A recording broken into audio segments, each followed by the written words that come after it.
What's up guys? This is my camera right here. It's a Canon 5D Mark II.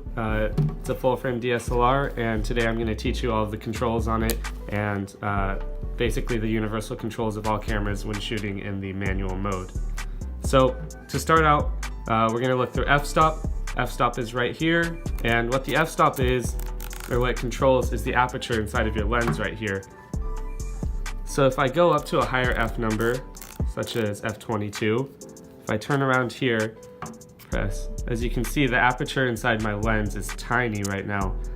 So what that does is it limits the amount of light that comes in and gets to the sensor of your camera, so you can make your photo brighter or darker using it. A lower f number will open the aperture more, and at f1.4 it doesn't move at all. Moving on, over here we have our ISO.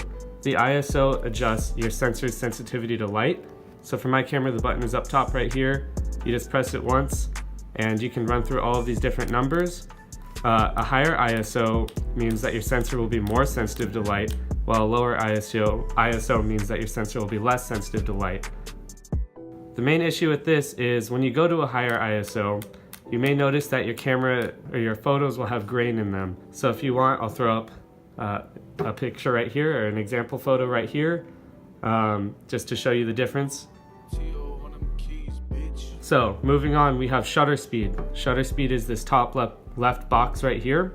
On my camera, it's controlled by this control wheel right here. So if you move it to the right, it will increase your shutter speed, and if you move it to the left, it'll decrease it. So shutter speed controls how fast your sensor is exposed to the light. If I do this and I click, that was one photo taken right there at 1/80th of a second. So if you slow it down, it means that your shutter is going to be open for much longer and it'll let more light in. So if I go to say 1 second right here, pull it open and I click, there's my sensor, and that was the whole photo right there. Shutter speed in relation to the exposure of your photo will change it. So the longer your shutter is open, it means the more light can come in. While if your shutter speed is faster, it means that less light has the opportunity to come into your sensor. Moving on, we have our exposure meter right here. Your exposure meter will basically be your best friend. It tells you whether or not your image is exposed. If I move it right here, pointing at the table, as you can see, that little tick mark is right in the center of my exposure meter.